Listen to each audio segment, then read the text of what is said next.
This is Autoline Daily, the show dedicated to enthusiasts of the global automotive industry. China has the world's fastest charging EV. The refreshed version of the Zeekr 001 was able to add 264 kilometers or 164 miles of range in just 5 minutes, topping out at a peak charging rate of 546 kilowatts.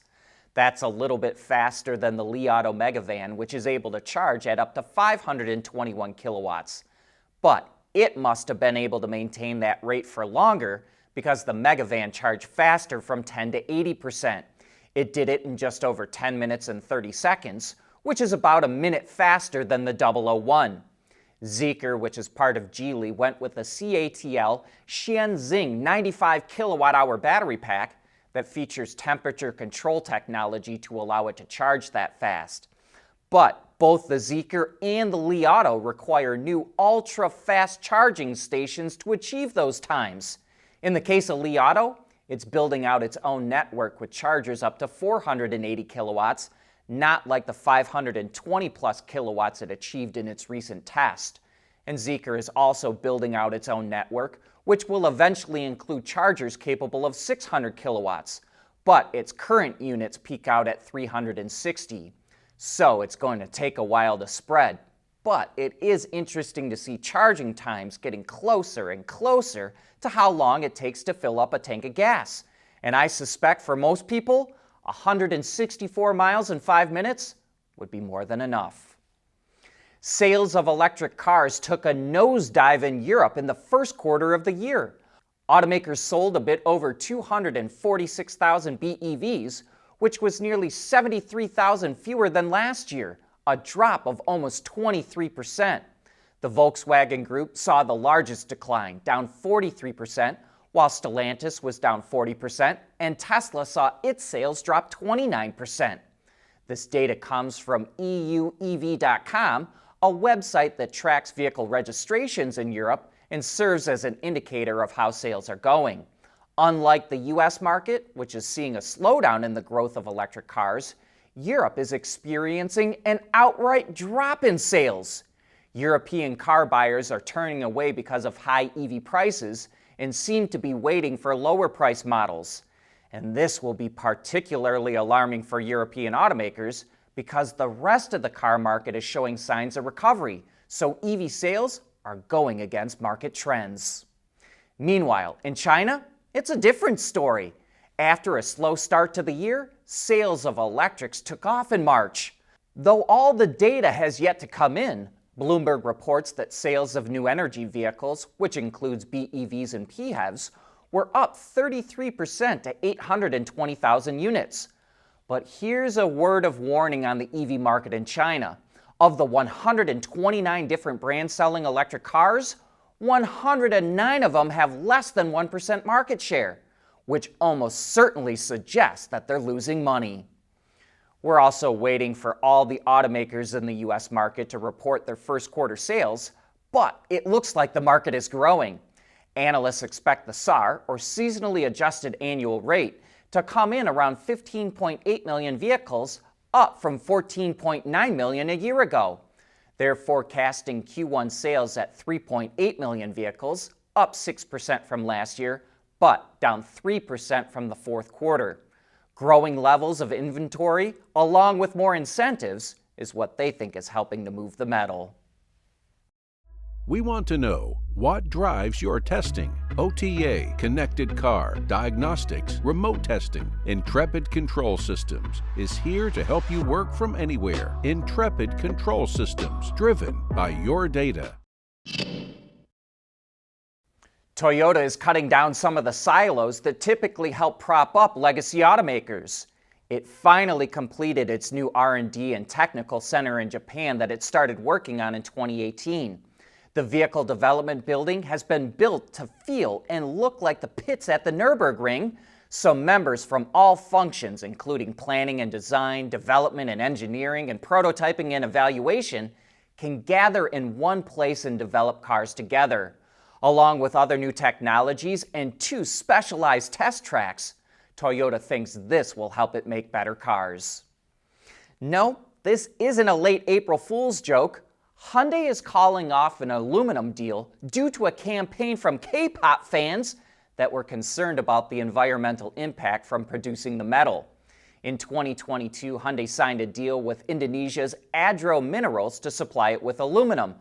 But a climate activist group backed by K-pop fans launched a campaign to end the deal because they're concerned about the amount of carbon emissions created from smelting aluminum with coal power. Obviously, Hyundai caved to the pressure and called it off. Speaking of Hyundai, its robo-taxi is good enough that it could get a U.S. driver's license. The automaker showed its autonomous Ioniq 5 undergoing a road test in Las Vegas from a certified DMV driving examiner, and of course it passed with flying colors. Hyundai says the AV was subjected to the same maneuvers required for a human being to get a U.S. driver's license.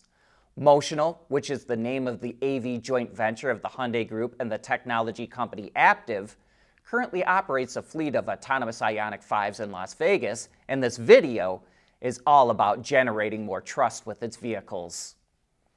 Traffic deaths in the U.S. declined last year, but they're still above pre-pandemic levels. According to the National Highway Traffic Safety Administration, 40,990 people were killed in car crashes last year, down from over 42,500 in 2022, or a 3.6% drop. It's the second straight year that traffic deaths have dropped in the U.S.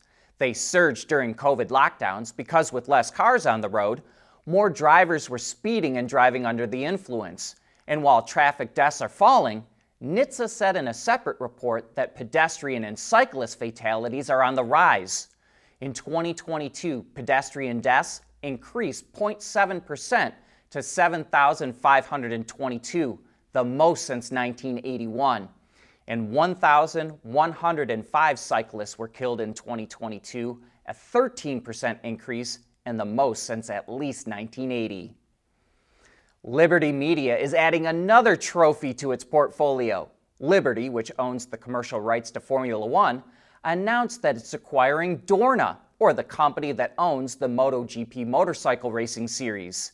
The deal, valued at $4.5 billion, is expected to be completed by the end of the year.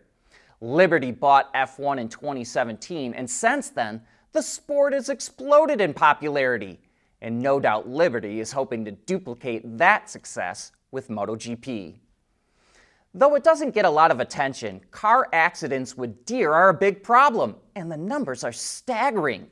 In Europe, about 300 people are killed in accidents with deer every year, and 10,000 are injured. In the U.S., deer hits cause 200 human fatalities and 10,000 injuries. In Australia, they have a similar problem, but with kangaroos, which have about the same height, head size, and ears as a deer, and they kind of look the same too. So Volkswagen of Australia is trying to develop an electronic sound generator integrated right into the VW logo on the front of a car to scare kangaroos away from the road. They call it the Roo Badge. Working with the University of Melbourne, it uses an app and GPS data to turn on when a car drives into an area with a lot of kangaroos. The Roo Badge emits sounds similar to animals that prey on kangaroos like dingoes, as well as warning cries from birds and the thumps that kangaroos make with their hind legs to warn other kangaroos. The sound projects as a high-focus beam out in front of the car, and when the sound hits a kangaroo, it warns them of approaching danger. The Roo Badge is still being tested, but VW hopes it will apply to deer and other animals. And by the way, we want to thank our viewer, Robert Scabaris. Sorry if I mispronounced your name, but we want to thank you for bringing this to our attention. We have a very engaged group of viewers in Australia, so good on you, mates. And if you happen to see something that you think would be good on Autoline Daily, please send it our way. But that brings us to the end of today's show. Thanks for tuning in.